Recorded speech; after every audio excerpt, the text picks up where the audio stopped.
Last time on the Skip and Josh podcast. We're staying at the Wynn Hotel. Yeah. We all have Alexas in our room. Yeah. And you said to Alexa, play the Skip and Josh podcast. And she did. And she did. And apparently we're on Audible. I didn't even know. When Alexa said playing the Skip and Josh podcast from Audible, I was like, you never put us on Audible? But apparently somehow we got on there. You're listening to the Skip and Josh podcast with Skip Sherman and Josh Obadia.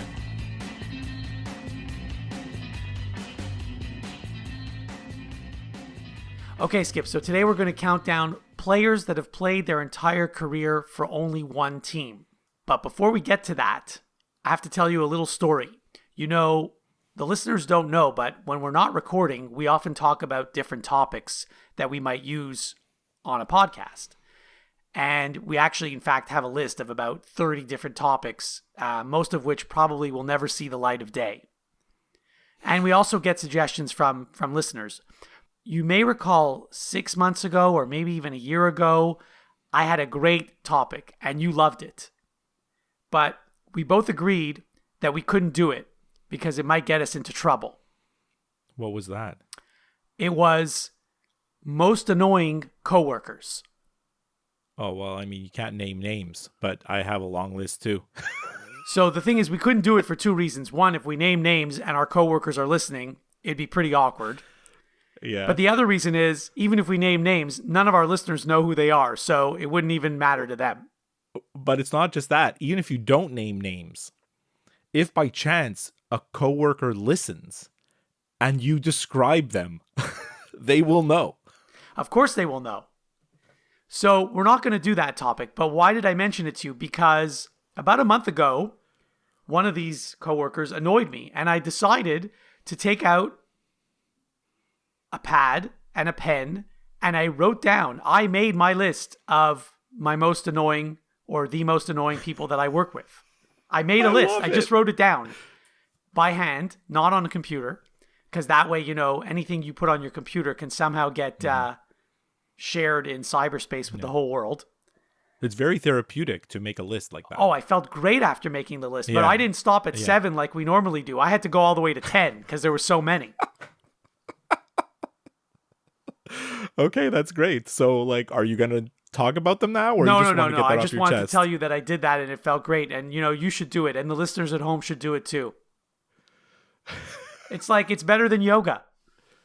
It is. Well, this is like, we used to have a segment, public service announcement. So there it is, right there. It's just a public service announcement.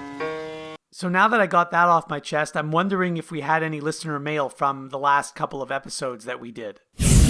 Mailbag.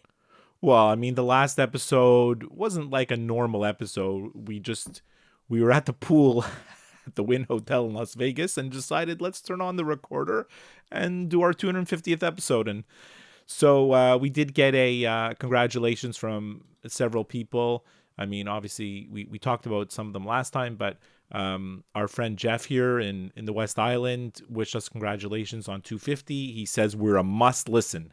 So that's thank great. you, Jeff, for that. I did get like personal messages from other people, you know, that saw posts on social media about 250th episode. I don't want to name everybody, but I just want to thank everybody who texted or messaged me or you know, reached out to me in any way. And thank you for listening and thank you for supporting us.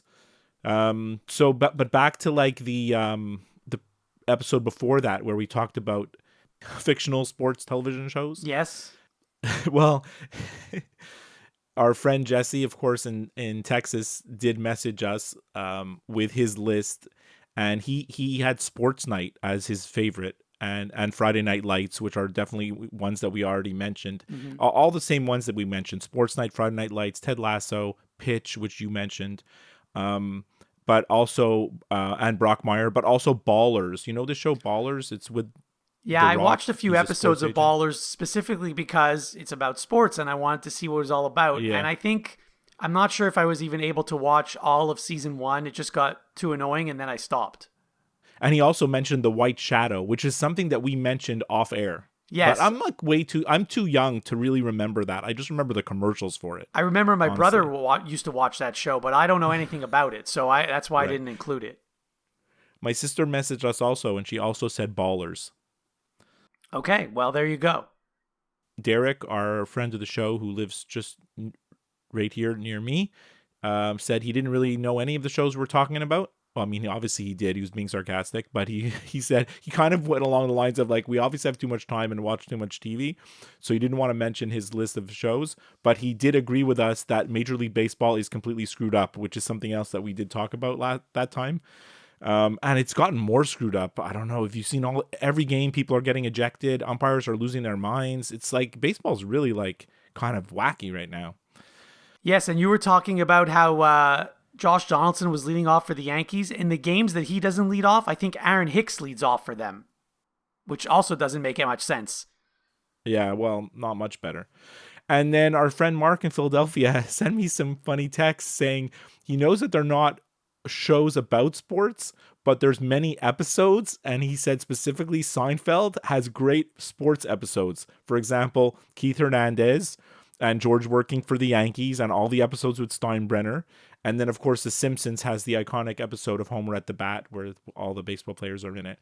He forgot to mention that episode where they go to the Yankees-Baltimore game, and I love that. And Kramer is yelling at 230 ain't going to cut it in this league. He doesn't say Charlie Hayes, but we know it is because at that time Charlie Hayes was hitting 230, I think. Yeah, and he was just new to the Yankees and the whole thing and everything. Exactly. And last time we also talked about sports betting, how there's this every commercial on TV is sports betting. That's it. The crazy thing is, my uncle came over to my house for Passover. We hadn't even released the episode yet. He hadn't heard it. And we just recorded it like a few days before. And he was like, I got to tell you something. What's all these sports gambling websites that I see commercials for every 2 minutes? And I was like, me and Josh just talked about that this morning. It was wild. It was like he read my mind.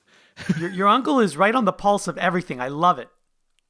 He really is. And also, you mentioned the Score app last time when we talked about the sports betting, how there's this bet tab now. Yes. I cannot stand it. It makes me want to uninstall the Score and find something else. Well, why you just don't have to go to that tab? Like I never go to that tab. But even when you look on like the Scores page, there's all this betting info now. Everywhere you go on the app, there's something about betting. Like it's kind of driving me nuts. Mm-hmm. And I want to mention you one more thing. Okay.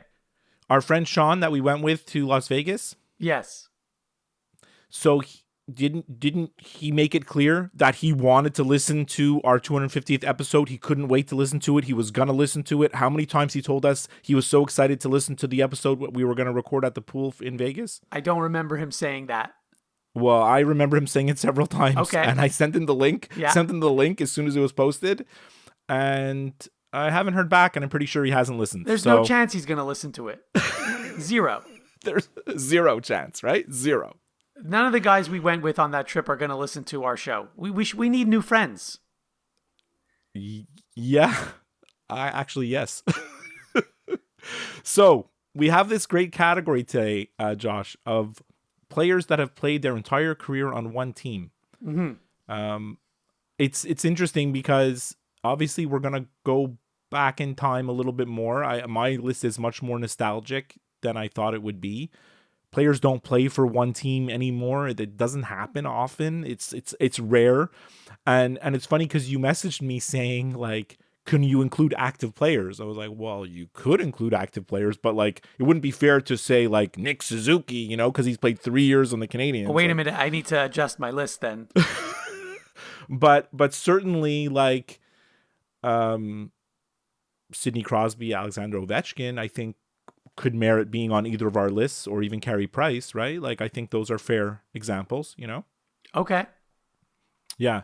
So how did you come up with your list? Was it difficult, easy, quick? It was very difficult, in fact, and it took me a long time because so there's 7 people. I got 7 people on my list, but maybe only 3 or 4 of them are actually I would call one of my favorite players. The other 3 or 4 are just like I needed to fill up the list. Really? Yeah, I mean, they've all played on only one team, but I wouldn't say that this particular guy, like especially number 7, he was not one of my favorite players. Okay. He's a good player. I mean, but like when he was playing, I would never say, oh, he's one of my favorite players.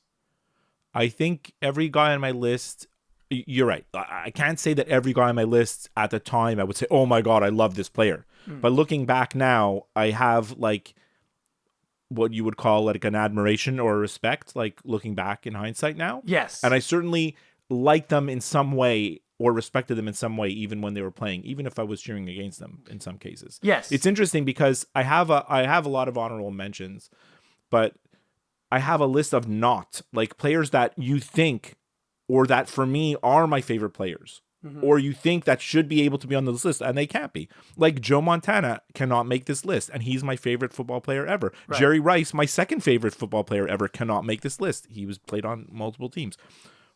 We know, everybody who's listened to us knows that we're huge Montreal Expos fans, which is actually almost impossible to include any Expo because they were the farm team for every other major league team for so many years.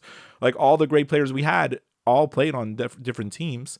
Even Wayne Gretzky, like the greatest hockey player in history. Right. Like, so, I mean, and then there's certain players that should be on everybody's list, and people are going to yell at me, why didn't you include Mario Lemieux? Well, I didn't include Mario Lemieux because I'm a Gretzky guy, and I'm not a Lemieux guy. Right. I didn't include Kobe Bryant or Magic Johnson because I'm not a Lakers guy. Right. And you could see where I'm going with my list, right? Oh, I know for sure at least one of the guys on your list, 100%. Yeah. And then like Derek Jeter, I'm not a Yankees guy. Derek Jeter was great, but he's not on my list. Same thing with like Tim Duncan. Tons of respect for Tim Duncan, but the most boring superstar in history, and I never really like cheered for him or against him or really paid much attention to him. Right? So that's my honorable mention in quick. And then also I mentioned Ovechkin, Crosby, and Carey Price. I didn't include any of them on my list, and I could have, I guess. A lot of the guys that have only played for one team, their careers ended before I started watching sports. Like I never saw true. Maurice Richard play. I never saw Jean Beliveau play, stuff like that. I didn't even consider those players. If they weren't playing when I was watching, I didn't put them on the list. So I didn't go back to like the old, I didn't put Joe DiMaggio on my list, or like you said, Maurice Richard or whatever. I mean, actually, like Babe Ruth can't even make the list. Well, he was on more than one team. Yeah. So, how do you want to start? Well, this was your topic, right? So I guess you need to go first. Number 7. Number 7, Josh. Yeah. George Brett. Well, that's a good choice. George Brett, 13-time All-Star, won the World Series once, won the, MVP once. Like, one of the greatest hitters ever. Like, I don't know how much you remember, like, the 1985 World Series. Like, George Brett went through his whole career as, like, an also-ran, and people resigned themselves like the Royals are never going to win the World Series, and then they finally did, and it's all because of George Brett. Like, this guy was a one-man wrecking machine in the 85 playoffs. He could not be stopped. Like, the guy was getting hits, homers, doubles every time they needed it. And of course, everybody remembers the famous Pine Tar game against the Yankees with George Brett running out of the dugout looking like a lunatic. Unfortunately, like, that's a lot of people's first impression of George Brett, like this crazy lunatic screaming at an umpire. And I tend to look at it as like, well, he was just like very competitive. I mean, I would have done the same thing. Like, it's Pine Tar. Like, I don't even understand the whole Pine Tar rule to begin with, so I don't disagree with him at all. I don't know how putting Pine Tar 1 inch higher on the bat could have helped him to hit a home run. Neither do I. So anyways, my number 7, that's George Brett. I have a lot of baseball on my list, you're going to see. Okay, so as I was saying to you, like, the top 3, maybe 4 are actually players that I really liked when they were playing, but then I had to fill up the list. So number 7 for me, and this alludes to the fact that, you have respect for them after they retire and you realize how good their career was. So number 7 for me is the guy who you just mentioned, Derek Jeter. So Derek Jeter, he's a Hall of Famer, and all but one of the players on my list is a Hall of Famer. He won the World Series 5 times. He was the Rookie of the Year. He was an All-Star 14 times. He won 5 Gold Gloves and 5 Silver Sluggers. But one thing that you don't see, by the way, like, not a huge home run hitter, only 260 homers, but he had a .310 batting average, which, by the way, nobody hits over 300 anymore these days. Yeah. And 260 homers is nothing to sneeze at. Oh, no, That's it's a nothing nice to number. sneeze at all. Yeah. But one thing that you don't see on his baseball reference page, which I have a lot of respect for Derek about this, is that he had very attractive girlfriends. Oh, his list of ex-girlfriends is gigantic. But not just gigantic. They're all beautiful. Yeah, well, he was like the most eligible bachelor in New York for like his whole career until now. He's married now, I believe. Is he? I don't even know. Yeah, I think he is. But like for most of his career, imagine you're like 24 years old and you're the toast of New York, you know? It's like the best thing to be. The best thing to be. So yeah, I'll get to my number 6. Like you mentioned, actually all my lists are Hall of Famers. Okay. And actually, I think one of the criteria for making the list is you can ask yourself the question: if you go to the stadium where this person played, is there a statue of this person, or should there be a statue of this person, right? And like George Brett, like I just said, and Derek Jeter, like these are faces of their team, right? Number 6. So number 6 on my team, he does qualify for that respect, although you may raise an eyebrow, and that's Robin Yount. So, okay. Yeah, so he obviously played his whole career on the Brewers. He's in the Baseball Hall of Fame, so you can't say, well, wasn't a great player. Mm-hmm. Like Robin Yount won the MVP in '82 and then again in '89. But what to point out here is in '82 he was a shortstop, and then in '89 he was a center fielder, right? So it was quite an accomplishment. Like I think I started following baseball in like 79, 80, right? And 82 is really when I started to really take notice in stats and really get involved in box scores and reading everything I could about baseball.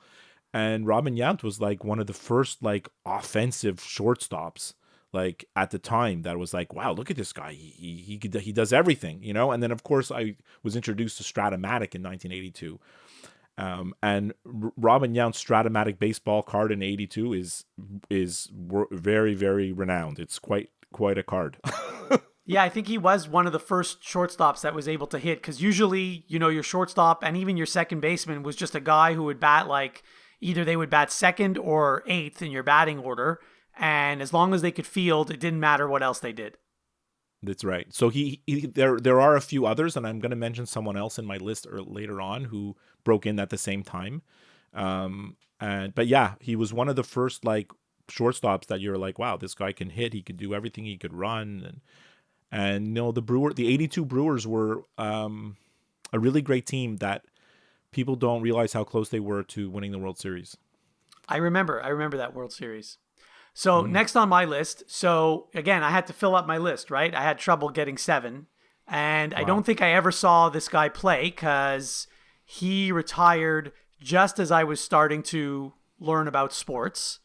But he is a Hall of Famer, and it's Ken Dryden.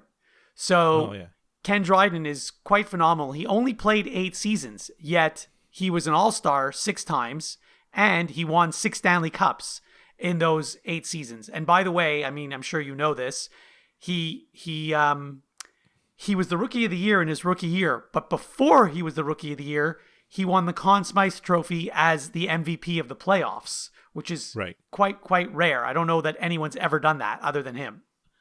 No, he came in. They started using him like the very end of the season for a few games, and then they put him in for the playoffs. They won the cup, and then the next year he was a rookie, and he won the Rookie of the Year. Right, and he also I don't think I mentioned he won the Vezina Trophy 5 times.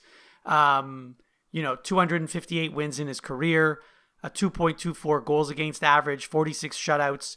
And he retired way too early. He was still relatively young. He was still healthy. He could have played longer. He would have had better stats, but he's already in the Hall of Fame. So I guess what more could he have done?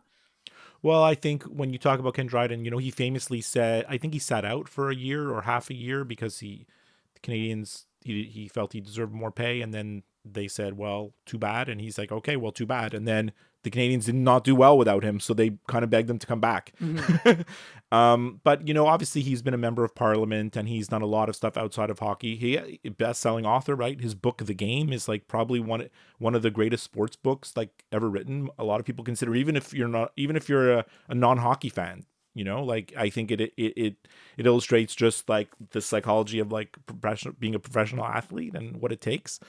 I forgot to mention he's a lawyer. Yeah, he had aspirations outside of hockey, right? So I think he like unlike most professional athletes, he looked at his time at the Montreal as the Canadiens goalie as like one chapter in his life, and then he was going to the next chapter, So good on him. I saw him speak once at an event. He was very, very engaging and very good. Nice. Number 5. So number 5, Josh. I told you I couldn't include Joe Montana. I could have included John Elway, but I didn't. Instead, I chose Dan Marino. And it's not that I was a huge fan of Dan Marino, but the thing is, like, he was in the other conference. I was a 49ers fan when I was younger, and Marino was far away from me, although we did beat them in the Super Bowl that one year. Everybody talks about it because he never won the Super Bowl. He's the best quarterback, maybe the best player in any sport never to win a championship. This guy was like so ahead of his time. Like I've talked about it a lot. Anytime Marino's name comes up on our show, I always tell you the same thing. When you look at the stats right now, in the National Football League, almost every quarterback throws for 4,000 yards. Even stiffs that are lousy throw for 4,000 yards. Yeah, the game is so different today. The 20th best quarterback in the league throws for 4,000 yards or 3,800 or something like this, right? In 84, he threw for 5,000 yards and 48 touchdowns. This is in 1984 when offenses were built around their running backs and quarterbacks didn't throw 50 times a game. Like he was the first one to they just let him loose, The one thing about Marino that was always the greatest is that, look, Marino is not mobile, right? He was the drop back quarterback, slow, couldn't move, but the guy was unsackable. Like he had this release, like he would just let go of the ball. And that was before you could throw the ball away in those years. You weren't allowed to just scramble and throw the ball away. He just had a beautiful throwing motion, crazy quick release, and also the star of the movie Ace Ventura: Pet Detective, Laces Out. There you go. So the next guy on my list is the only one who's not in the Hall of Fame. Oh. But I had to include him because when you Google players who only played for one team, and you have to do it like by sport, right? Right. So Wikipedia is actually pretty good for this because when you get the list of, let's say, all the baseball players or all the hockey players who only played for one team, you can sort it by like the year that they played. You can sort it alphabetically, or you can also sort it by the team they played on. And there's only one Montreal Expo who played his entire career on the Montreal Expos. Do you know who it is? Well, it's crazy because in the intro to this, I told you that it was really almost impossible to pick an Expo. It's almost impossible, but there's one. And so I had to include him because I wanted to mention the Expos. Is it Steve Rogers? It is Steve Rogers. There you go. My brain is working, Josh. We have proof of life. Yes. I still have it. So Steve Rogers, I mean, he's not a Hall of Famer. He didn't win the World Series. He actually, in his rookie year, he finished second in Rookie of the Year voting. So Steve Rogers played 13 years. He was an All-Star 5 times. He had 158 wins and 152 losses. His ERA was... Played on some really lousy teams. Oh, yeah, for sure. Yeah. He had an ERA of 3.17, a career ERA of 3.17. 37 shutouts. And this stat, I love this stat. And I mean, this is exactly why baseball sucks now. He pitched 129 complete games in his career. Like, oh yeah, that's never going to happen.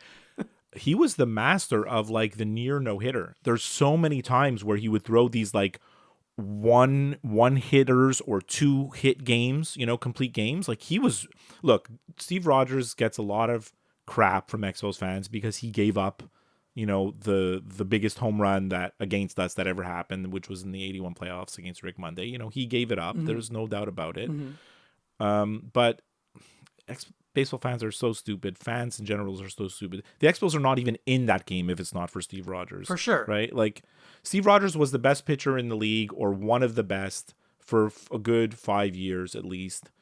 In that same 81 playoffs, there was a best of 3 series against Philadelphia the series before. Yeah. And he won 2 games against Steve Carlton. That's right. And he also actually got the winning hit in the third game. He got the hit to drive in the run. Yeah. So like to talk about Steve Rogers in any other way other than being like one of the greatest Expos starting pitchers ever. I mean, look, I consider him. I don't consider him the greatest Expo starting pitcher ever. I think Dennis Martinez is right there with him, and then obviously Pedro, but it's a shorter. Pedro wasn't there as long, but that's the three, right? Yeah, no, he's great. There's no question about it. I mean, but if you'd asked me who's your favorite Expo of all time, Steve Rogers wouldn't be one of the top 3 or 4 players I would name to you, but because he's the only one that played his entire career on the Expos, he makes this list. I love it. That's great. I love an Expo shout out. Number 4. So I'm going to go to my number 4, Josh, and this is where I mentioned before that I had another shortstop, and that's Cal Ripken Jr. Now, like, when I said the criteria is, can you make a statue? Of course you can make a statue. Cal Ripken is, like, literally the face of the Baltimore Orioles franchise. Like, the Orioles go way back. You can talk about Frank Robinson and like Brooks Robinson, and then they had Eddie Murray and whatever. But like the greatest Oriole ever is definitely Cal Ripken. Like there's no doubt about it. Everybody knows like 2,632 consecutive games. That's what he's known for. Josh, 19 All-Star appearances. Yep. That's absurd, right? He did win one World Series in 83, and he won the MVP twice in 83, and then later on, I think in 90 or 91.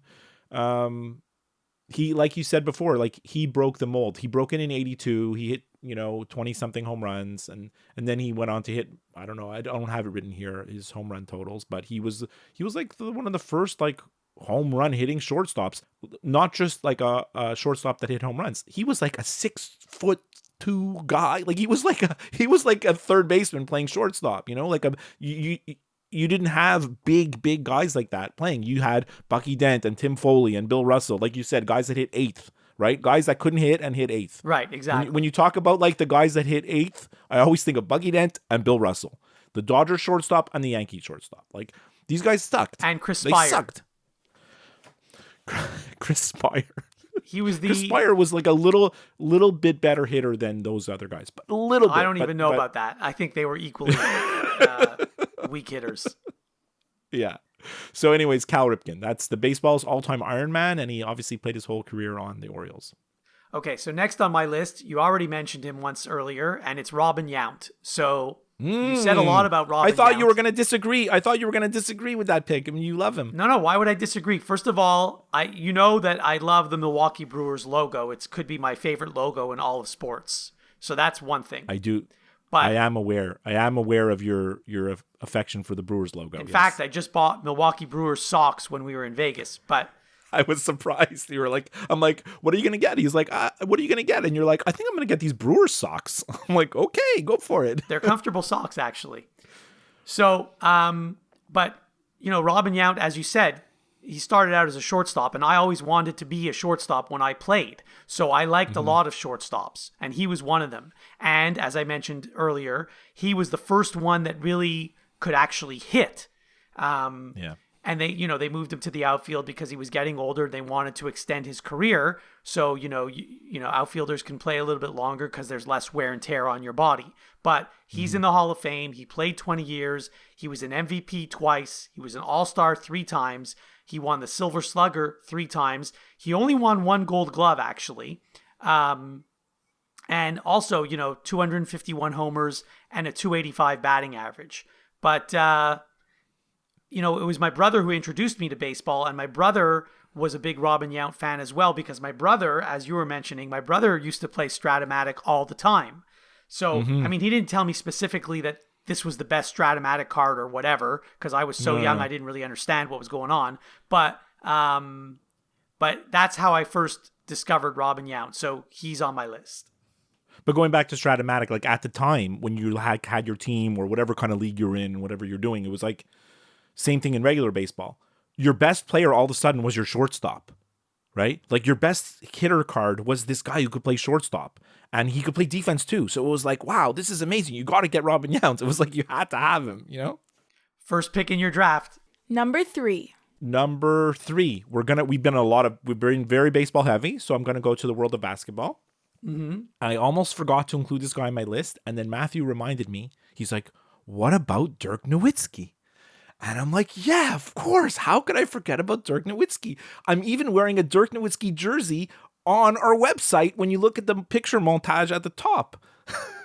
Right? I completely forgot. So, I mean, I remember the photo, but I completely forgot about that. I mean, I just love this guy. Like, he came into the league, like all these European guys, they gave him no credit. Even when he was the best player in the league, people still tried to poke holes at his game. 14-time All-Star, NBA champ once, Finals MVP once. He should have had two NBA championships. He was completely robbed of another one the year that they played the Heat in the finals. Completely robbed. Like, it was ridiculous. Like, people, I don't like to blame officials, but the officiating in those games was brutal. And the reason why I love Dirk Nowitzki is, like, he single-handedly won the Dallas Mavericks that championship when they beat the Heat. Like, he single-handedly did it. They could not stop him. Do you remember it was like LeBron and Dwayne Wade had teamed up and they were on the Heat, and everyone's like, they're going to win 1 million championships, and they were ahead in the series, and then LeBron and Wade, they were caught on camera kind of mocking Dirk because he was sick in the game that they lost. They were kind of mocking him, and Dirk didn't say anything. And instead, he just went out there and then just destroyed them for the rest of the series, literally doing whatever he wanted and scoring whenever he wanted. And, like, of course, you know, the iconic Dirk Nowitzki shot. I don't know if you know it, Josh, but basketball fans do. He has this back to the basket, turnaround jumper, fading away on one foot with one foot in the air. Like, and actually in last night's game, Jason Tatum did one. And like, players do it from time to time, but like, Dirk started that, you know? So that's my number 3.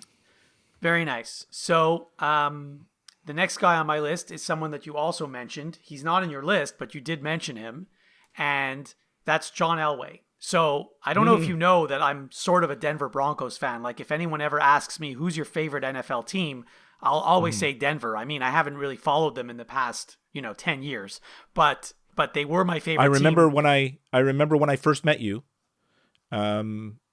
I was like, what's your favorite football team? You're like, well, I guess the Denver Broncos. I'm like, oh, okay, that's cool.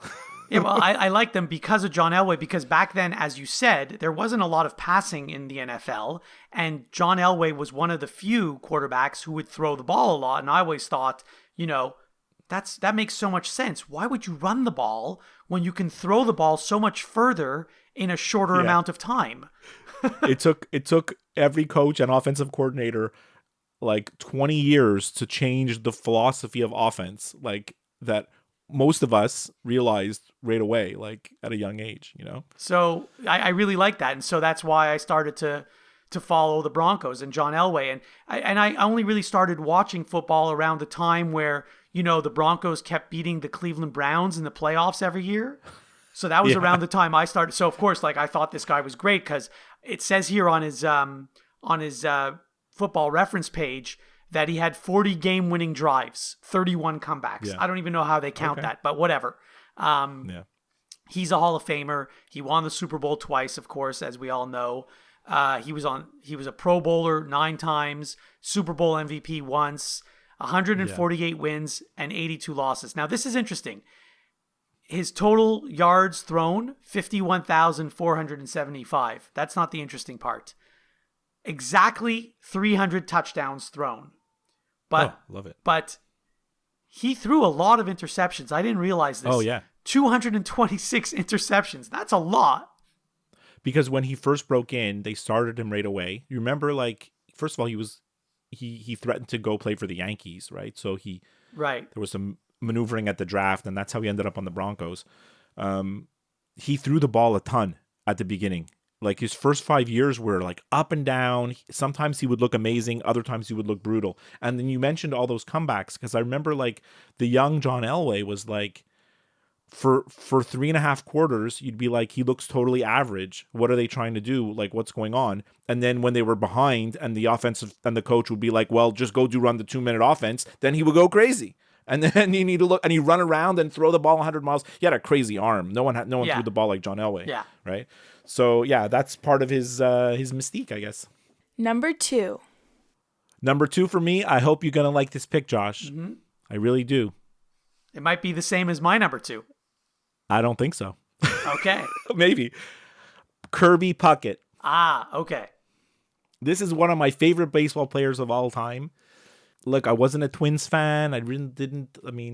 But like, there was something about the way this guy played with so much like joy and enthusiasm. Had a smile on his face. Looked like he looked like a kid playing a kid's game, and he played it freaking well. And he was also fat. I don't want to fat shame people, especially Kirby, who's not even alive. He passed away in 2006. This guy was not like the image of a professional athlete. Even when he was young, even when he was like a rookie, he was kind of fat. And somehow he like played center field, and he used to run around and make catches, steal bases, hit home runs. Like the guy, like he was just like a joy to watch. And when you look up his career, like the 1991 World Series that the Twins won, he made this crazy catch up against the wall in Game 6. I remember that catch. Remember, like they had like this short wall, and they had these like glass, like almost glass going up to make it a little bit higher. Didn't they have like padding? The garbage bags, but they had gotten rid of the garbage bags and they replaced it with the nicer kind of wall, but it was still a weird kind of fence. And then he hit a grand slam in the 11th inning. And that's the famous call that you always hear by Jack Buck when he said, "And we'll see you tomorrow night," because it was forcing Game 7. Like he was a throwback, today, like a guy just threw a no-hitter last week, right? We talked about no-hitters, right? Yeah. It's easy to throw no-hitters now because the players don't know how to get hits. Right. They either hit a home run or they strike out or they walk. Exactly. Right? Kirby Puckett got hits. Like when you look at his career, there's many, many 200 hit seasons, right?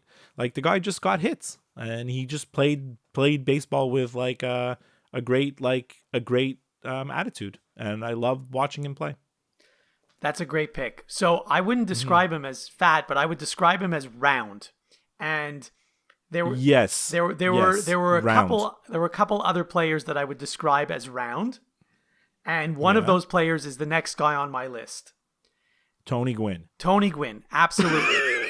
So Tony Gwynn was a Hall of Famer, or is a Hall of Famer, and he played 20 seasons. He was an All-Star 15 times. He won 5 Gold Gloves, 7 Silver Sluggers, and most importantly, he won the batting title 8 times. Do you know that? I know that 1994 season, I don't like to talk about it because it makes me very emotional because they never finished the season. But in 1994, I'm sure you know that when they did cancel the season, Tony Gwynn's batting average was .394. So he was flirting with 400, which no one has done since, Carl Yastrzemski, I think? No. Ted Williams? Ted Williams. Anyway. Ted Williams, the last guy to hit. Ted Williams was the last player to hit 400. The closest we've come is Tony Gwynn in that season. And George Brett hit 380 one year. Rod Carew hit like 370 something one year. But like, yeah, it's almost impossible. It's in the day and age we're in now, where I just said people don't get hits, a 400 batting average, that record's never going to be broken. Oh, no chance. So, but I'm not done with Tony Gwynn. So his career batting average, 338. Now, that's nuts. He only hit 135 homers, but I don't even care, because to me, when I was that age watching baseball, it was more impressive to me that you could hit for a high average than hitting for power. That was more impressive to me. And he often, yes, he's in the Hall of Fame now, but oftentimes during his career, people would not give him as much credit as he deserved. They always said, he never gets that many RBIs. Of course he never gets that many RBIs, because look at the teams he was playing on. For most of his career, the Padres were no good. Who's he going to drive in? So, and not only that, he batted leadoff or second most of his career. So anyway, I always liked Tony Gwynn. And so he's number 2 on my list. Just to follow up with what you're saying about like he didn't always get the credit. So he broke in the same time as Wade Boggs, right? Yeah. So you had Wade Boggs in the other league who was hitting 340, 350. He was hitting singles, all in doubles. And, but like as the careers went on and as the careers got more established, Tony Gwynn is 1,000 times better player and a better hitter than Wade Boggs. It's not even when I think now that they were like linked in the same conversations always, now it seems so impossible because Tony Gwynn was such a better hitter. It's not even funny. So, and you don't forget, like, I don't know if you have his stats up in front of you. I do. Like, because you called him round and at the beginning, but he stole a lot of bases like in his first like 5 seasons when he was not as round, I guess. Right? I don't like, have he had his, a I lot don't of have his stolen bases. base totals in front of me, unfortunately. Yeah, but he did steal a lot of bases those first like 3 or 4 or 5 seasons, and then after that he kind of was basically just more of a station to station guy. Yeah, he could run. He could definitely run early in his career. Number 1. All right, we're at number 1. You know who it is. I know who your number 1 is. It's Larry Bird, my favorite basketball player of all time. He's the guy from the McDonald's commercials, right? Is he doing commercials for McDonald's now? He used to. I guess. He's the guy that did those Converse commercials with Magic Johnson. Oh, that's right. Okay, that's how I know him. Yeah.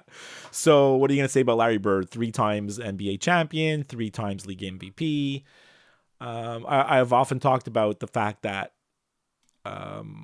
he's widely regarded as like one of the greatest players of all time, certainly the greatest shooter. We're in the age of 3-point shots now. I don't have the numbers in front of me, but like a guy like Steph Curry takes more threes in a season than like Larry Bird did in like his whole career. Like they take so many threes. Like the whole NBA offenses are designed around taking 3-point shots, right? And whereas in Larry Bird's era, it was all designed around shoot as close as you can to the basket so that you'll have a better chance of it going in, right? That was the philosophy back then, right? And like you've seen all the videos of him winning those 3-point shooting contests. You know how deadly he was from 3. Like I just wonder now if you put Larry Bird with the way the spacing is on the NBA courts now on offenses, how guys stand in the corner and everybody's spaced around the 3-point line, how many threes he would have hit and made. It would be pretty incredible to see. And so I started to say, like, as a kid in Montreal, if you started to follow the NBA, this is in the 80s, you had 3 choices of which team to follow and which player was going to be your favorite player by default.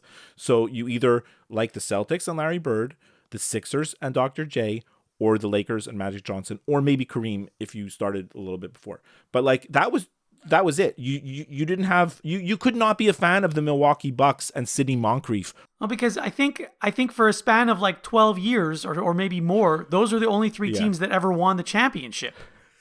It's true. And it's true. And the NBA has a thing about like there's not as many teams that have ever won the championship of the NBA. It's not a long list. Teams tend to win over and over, right? Franchises tend to win multiple championships. So that's my number 1. It's Larry Bird. Great. I knew that was going to be your number 1. So I don't know who your number 1's going to be. Well, I have no basketball players on my list at all. And in fact, I only had 1 hockey player, and it was a player that I never even really saw him play that much. Mm-hmm. So my number 1 is a baseball player, and you've mentioned him, and you should be able to guess who it is. It's very easy, actually. It's Cal Ripken Jr. Oh, okay. There you go. So, again, because I always wanted to play shortstop, and he was a shortstop. Plus, this other thing, he was on the Baltimore Orioles. And when I played baseball in Saint Laurent, where I grew up, the Saint Laurent baseball team at the time was always the Orioles. So I had the same uniform that Cal Ripken did. I thought that was pretty cool when I was a kid, obviously. My son played baseball about 5 years ago. Mm-hmm. And we played against Saint Laurent, and they were still the Orioles with the black and orange. Oh, cool. So he's a Hall of Famer. He won only 1 World Series in 1983. He played 21 years. He was the Rookie of the Year in his rookie season. Only an MVP twice, but an All-Star 19 times. Won 2 Gold Gloves and won 8 Silver Sluggers. Now, you mentioned, 2,632 consecutive games. Obviously, everybody knows that. What's more impressive to me is that he played 8,264 consecutive innings. That is unbelievable to me. Unbelievable to me. So, obviously I love this guy because look at this guy. He plays all the time. He doesn't get injured. He plays the right way and he puts up good numbers. His career batting average was 276, nothing great, but but he had a lot of home runs. Yeah, he had 431 home runs. And he also was similar build to Robin Yount. He wasn't your typical shortstop, He was a relatively taller guy, and I think he moved over to third base later in his career. Whereas Robin Yount, They tried to, yeah, but it didn't. That was really the end. Yeah, it was. And then it's interesting because in his last season, he was named to the All-Star team as a third baseman. But then just before the game started, Alex Rodriguez walked over to third base and made Cal Ripken play shortstop, and Rodriguez played third. That's good. So I love that. I forgot. I remember that, but I completely forgot about it until you mentioned it. Yeah, that's probably the nicest thing Alex Rodriguez has ever done. Don't get me started about A-Rod. So Cal Ripken is number one on my list. Good list. I like your list. I like yours.